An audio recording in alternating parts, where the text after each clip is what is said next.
Hi, it's Carrie Lusignan. I'm from the Northampton Center for Couples Therapy, and you caught me today doing a couple of videos. I'm doing a superpowers series for couples and people in relationships on how to take a lot of the knowledge and science we have from my center that we use with couples that come to see us for therapy and retreats and make it available to everybody, because I'm really kind of nerdy and passionate about this stuff. And I don't want to be a boutique practice. I want anybody to have access to the tools and information we have at our center. And so this is another video hoping to provide you with that. So what I'm talking about these days is communication skills. And because it's such a big topic, I've narrowed it down. And right now I'm thinking about communication skills that really teeter on being like superpowers. And I'm thinking of them as superpowers because most of us aren't born with these skills. In fact, we have to work really hard to get them and then master them. And I think that, like any superpower that we see in the movies, you know, in comic books, these skills, these powers, can be used to do good when we really have them mastered, but they can also be used to cause harm. So in my last video, I talked about the superpower of setting boundaries, boundaries of steel, which is a really important superpower to have. Today, what I want to talk about is invisibility. And this is a really interesting superpower to talk about because invisibility, probably more so than almost any other power or skill, can be used to do real good or cause real harm. So what do I mean when I talk about invisibility? Well, if you're a person who has this sort of innate quality, you're a person who's pretty good at disappearing. And you maybe don't bother people much, or maybe you vanish when people even want you around. And invisibility is a skill that's somewhat in our temperament. Like, some people tend to just disappear, whether you want to call that shyness or introversion or conflict avoidance, who knows? But some people got it down better than others. And then some of us kind of learn how to disappear from our childhood and our families of origin. We grew up in a world where making a lot of noise, setting boundaries, setting fires, metaphorically speaking, got us in real trouble. So we developed the superpower of disappearing really young. And most of the time, that's a superpower when you're a kid that kind of serves you well if you're in a situation that's sort of volatile and unpredictable. But what happens when we become adults is if we sort of have that skill down too much, it can really alarm the people who are close to us, our significant other, our kids. They start to wonder, where are you? Where did you go? On the other hand, some of us don't know how to disappear enough. Some of us are in other people's space and business and face way more than we should be. So let's just kind of slow down and think about that for a minute. And think about how to use the power of invisibility and disappearing to our advantage.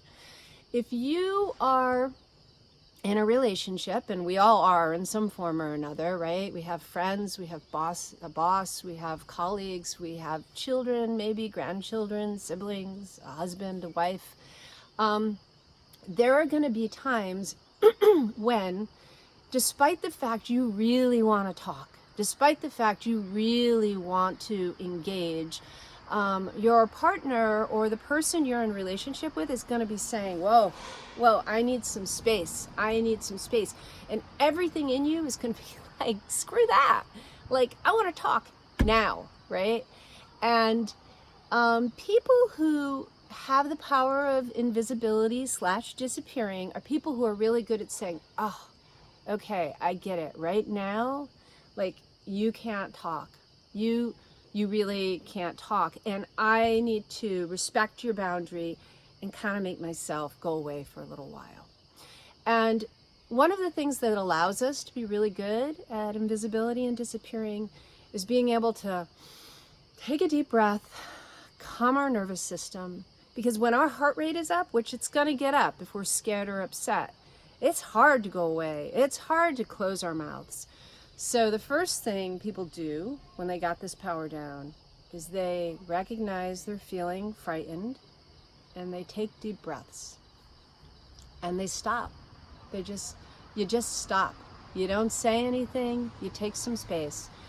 The next thing people do who are really good at this superpower is when they go away, when they disappear, they don't like manifest somewhere else and start trashing their partner or their friend in their head or to, a family member or to a neighbor.